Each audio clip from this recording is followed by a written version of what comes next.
Hello viewers, thank you for joining me. To be totally honest, I hadn't planned on reviewing this one. There are a few shows that I watch just casually, and as I've only ever been a casual gamer, I'll admit that I don't feel qualified exactly to discuss one of the main aspects of this story. But the potential each of the characters had caught my attention, and I found myself analyzing them almost before I was aware of it. And that's what I really want to discuss here. You can expect some spoilers, but nothing too specific. High Score Girl follows Haruo, a boy growing up in the 90s obsessed with video games. Particularly arcade games, many of which he plays competitively. This is what I meant. High Score Girl focuses, at least a little, on how the perception of video games and the people who play them has changed over time, which is not something I know a lot about, but is something I found really interesting. Like, when I was growing up, I don't think there was a single kid I knew who had never played a video game ever, even if it was just Mario Kart with your cousins at a family gathering or something. Except for maybe some of the really violent ones, there's not really any stigma attached to enjoying video games anymore. They've become that commonplace. Well, I suppose that's not absolute either. There are different tiers to these things, and if you're really skilled or really serious about gaming, that's going to affect people's perceptions of you. But it's not like you see with Haruo, where he's openly shamed by his teacher for being that kid who hangs out at the arcade after school. And it doesn't go so far as actual bullying, but having this reputation does create a distance between Haruo and the rest of his classmates, and no one really wants to be associated with him. But Haruo himself had a lot of potential too, as a character, not just a way to commentate on the history of video games. I mean, I love stories like this in general, where the main protagonist is just super unabashedly passionate about their nerdy hobbies, but it's also important to note why this passion of his has turned into an obsession. As you probably could have guessed, given his teacher's attitude towards him, Haruo's a pretty awful student, and his social problems are kind of a self-fulfilling prophecy. He doesn't know how to connect with other people, so he immerses himself in games, which then makes it even harder to connect with other people.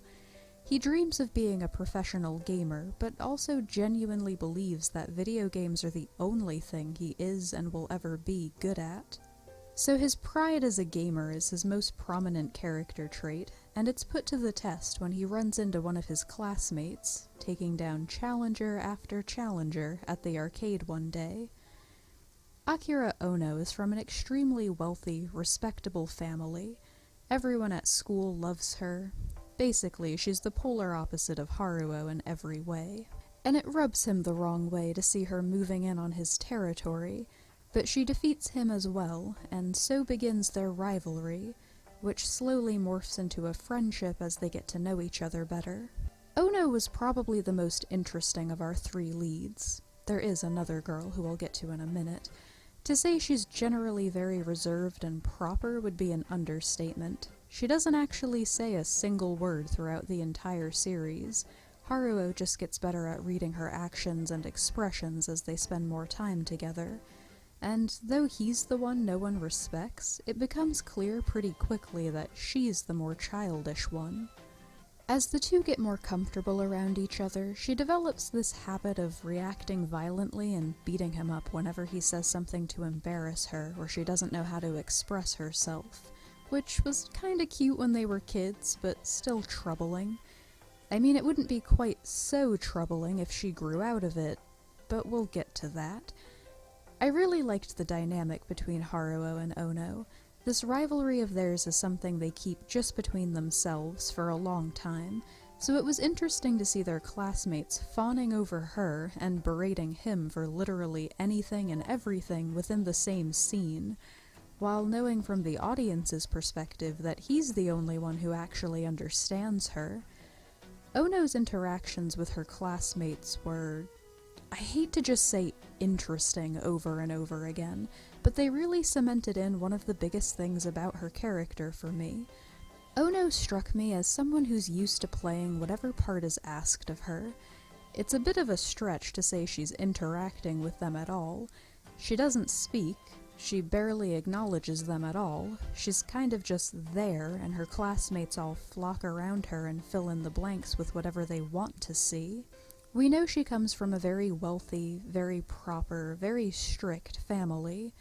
We actually meet her older sister near the end of Season 1 and learn that they're probably even stricter now, because the older Ono daughter was always so wild. Sneaking out to the arcade after school is her one escape from all that pressure. So her silence and her penchant towards violence when she's uncomfortable felt like pretty clear cries for attention to me. I think it says enough on its own that we see far more of her driver and her tutor than we do her parents. Unfortunately, it's really sad actually looking back, Haruo seems to be the only one who cares enough to notice. Well, her driver really cares for her, but is limited in his power to actually help her. Anyway, we'll come back to Ono, because she tends to come and go throughout this series.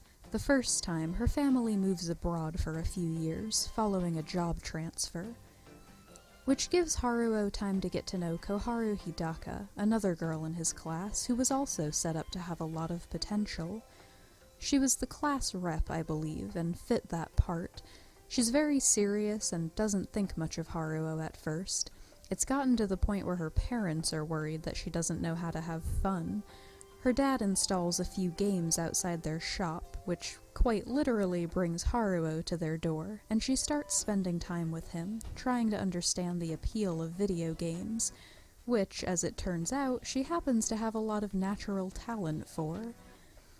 The concept for her character was just such a cool idea to me. It's pretty simple, but I loved it, and I really wish that's where the focus stayed. Hidaka's story stops being about her own growth pretty quickly. She's almost completely taken over by the crush she develops on Haruo. It was just really disappointing to me. I'd honestly almost rather they have written her character out entirely and kept the focus on a much simpler plotline of Haruo getting to know Ono over time. At least then maybe one of them would have been developed well by the end. Ono moves back, and now the rivalry/friendship story has to compete with the love triangle. It's just, none of them grow into the people they had the potential to be, not by the end of Season 1 anyway. Hidaka's story feels like it becomes more about padding out Haruo's character than anything else, and he does feel like he grows a little throughout his experiences with the two girls.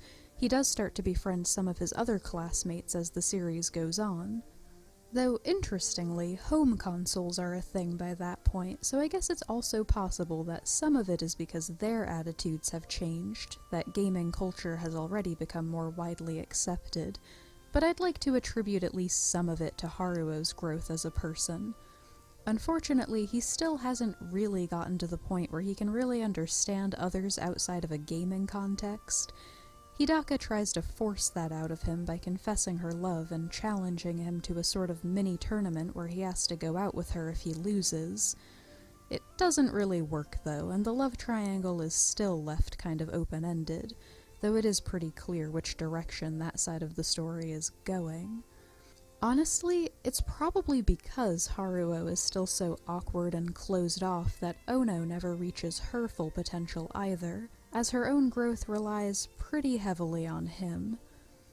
I just kept waiting for them to have some big heart-to-heart, where she actually speaks, where she would learn to stand up for herself better, because clearly waiting around in silence isn't working. But it just doesn't happen, and it's probably because Ono doesn't really grow at all that even the friendship side of this story felt half done. They do have some really good moments, but at the end of the first 15 episodes, it still feels like Haruo is rescuing her from her circumstances, which wasn't as satisfying to me. I mean, I don't really care that the love story was inconclusive. That's not what I was here for. But even the friendship story and the characters' personal journeys didn't quite get to the places I wanted them to. It's worth noting that this isn't the end. You'll notice that I keep referring to this as Season 1. The first 12 episodes aired last summer, and then another 3 came out in March, and it has been confirmed for a second season that'll air this fall, so I know the story isn't over, and maybe it feels like I'm jumping the gun on some of these critiques. For now, I stand by them though. With 15 episodes under its belt, it just feels like High Score Girl has had more than enough time to bring its characters to their full potential, if they'd just focused on the right things. I do plan to watch Season 2, though I suspect the character stories will still center around the romance. Thankfully, even when this show disappointed me, it was never too painful or frustrating. High Score Girl felt very easy to watch, in all areas, and I'm not usually a fan of shows that are all CG. I did enjoy it, and I'd encourage you to look into it.